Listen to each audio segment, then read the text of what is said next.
So the objective for this trip is twofold. One, I'm going to get my hikes 8 and 9 of 52. Hike 8 will be this evening's hike, which is from the Stuart Lake trailhead into Lake Stuart. I'll set up base camp at Lake Stuart. In the morning, I'll get up early, I'll hike into Horseshoe Lake. So my hike 9 is going to be Stuart Lake to Horseshoe Lake. I'll leave camp set up tomorrow morning. I will slack pack from camp into Horseshoe Lake, return to camp, break camp, and hike out to the trailhead. So this is just an overnight trip, one night only. Hikes 8 and 9. I left the Stuart Lake trailhead at 4:15. When I get to Stuart Lake, I'll check in and give a timestamp on that so that you know how long it took me to get there. So it's 6:10. Arrived at camp at Stuart Lake. Need to get camp set up. I just posted a video recently about Stuart Lake, so the focus of this video isn't going to be Stuart Lake, it's going to be Horseshoe Lake. So the majority of what we're going to post is going to be Horseshoe Lake footage tomorrow. But this is my campsite for tonight.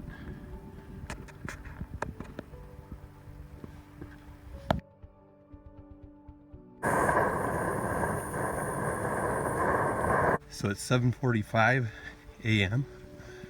We're heading out of camp towards Horseshoe Lake. I expect the first 3/4 of the walk this morning to be very easy going, maybe a slight uphill here and there as we follow the creek bottom. About 3/4 of the distance into Horseshoe Lake, we're going to take a sharp turn to the north, a 90-degree turn. We're going to have a big uphill climb to the lake itself. I'm expecting to have tougher route finding conditions as we get into the old burn area, and it's definitely going to be a day where having a map or GPS unit's going to be an advantage. We'll check in as we get further down. 15 minutes in, and we're hitting the burned out area just now. So this is where I'm expecting to have a little bit more difficulty wayfinding. Usually in burned out areas there's lots of blowdowns and the trail can become incredibly difficult to find. So we're going to be relying on wayfinding and maps quite a bit from here on. As you hike in through the burned area, there's glimpses of Mount Stuart off to the left of the trail. It's a nice meadow. You can step out to the meadow, get out of the blowdowns from the fire, and get a great view of the mountain on the way in.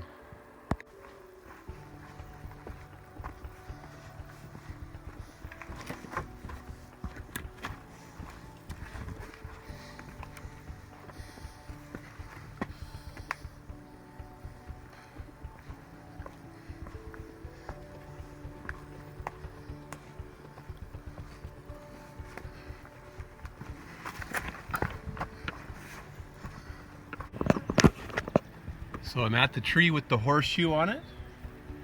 This tree actually is right at the edge of the burn, so it didn't get killed in the fire.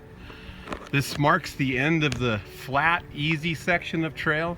I'm 35 minutes in at this point, so 35 minutes of nice flat hiking from Stuart Lake, and now we just turn and go up the hill.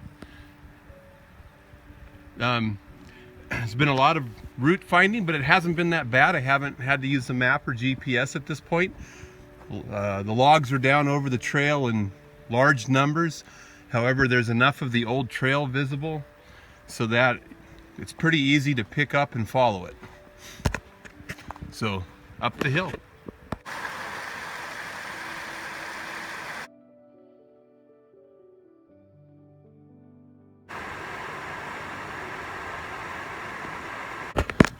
So arriving at Horseshoe Lake, it took me a solid hour, 25 minutes to get here from Stuart Lake. The climb up from the Horseshoe Tree to Horseshoe Lake was definitely strenuous. The lower 50% of the trail, so halfway up from the Horseshoe, the wayfinding was a bit difficult. Easy to get off trail. The key is that the trail parallels the outlet stream for Horseshoe Lake all the way up. So if you get off trail, just parallel the stream, look for cairns. The first half of the trail from the Horseshoe up, people have stacked cairns all over the place. If you get off trail a little bit, move slowly, look for the cairns. It'll get you back on trail.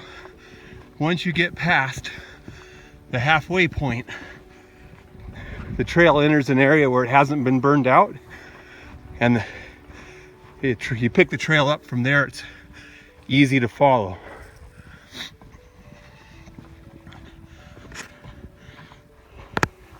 The total distance, if you were to hike from the Stuart Lake trailhead to Horseshoe Lake, would be 6 miles. So it'd be a 12-mile round trip with about 3,000 feet of elevation gain. By camping last night at Lake Stuart, I cut off about 4.5 to 5 miles. So today my hike's going to be in the neighborhood of 7 to 7.5 miles to get me back out to the Stuart Lake trailhead. I saw some reviews where they said that the scenery up here was similar to scenery that you would see in the upper core of the Enchantments. I think that's pretty accurate. Heck, it's absolutely fabulous here. Be a great place to camp. Beautiful scenery.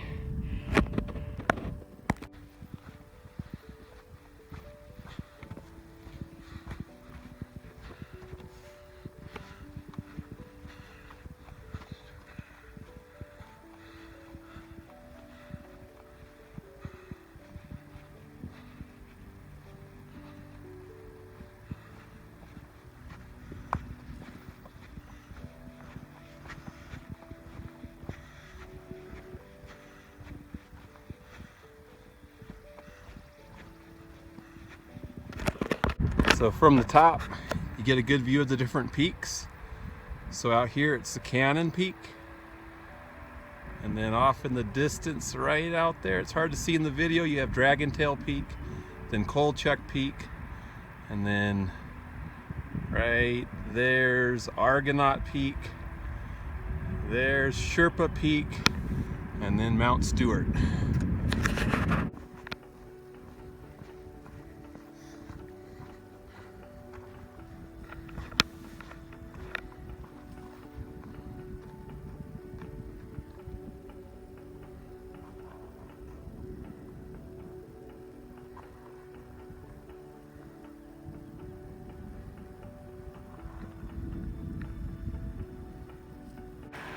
Of course, the problem with going up, you would think, hey, I went uphill to get there. That's awesome, it's downhill the whole way. And it is. It's knee-jarringly downhill the whole way. Descending from Horseshoe Lake, and down there in the bottom you can see Lake Stuart. That's where we need to head to pack camp and head out. So I'm arriving back at camp. It's 10:45. I left at 7:45, so that was a 3-hour trip to Horseshoe Lake and back. I need to break camp now and get headed out to the Stuart Lake trailhead. My epilogue for the Horseshoe Lake hike would be to indicate, one, that it's very strenuous. The climb from the Horseshoe Tree to Horseshoe Lake is steep. It's straight up. There's no switchbacks. The trail's in poor condition due to the blowdowns from the fire. My girls, who have done the Stuart Lake hike and who can do it easily, would probably not have made it. It would have been a mistake to bring them on this hike today. So I'm glad that I left them home. On the way down from Horseshoe Lake, I was much more careful with my wayfinding. I determined that as long as you're patient, you can see cairns all the way down. A couple times I had to stop and it would take a minute or two to locate the cairns, but they're there. You can find them. Don't do the hike if you're not in pretty good physical condition. And the other thing I would say, I think my choice to make this a 2-day trip where I stage myself at Lake Stuart and then do the Horseshoe Lake hike first thing in the morning was probably a great decision. It gets the hike out of the way before it gets hot out. Takes a 12-mile hike and turns it into a 7.5 mile hike. Just a much more pleasant way to do it. I think that's the way I would recommend it for most people. So until next time.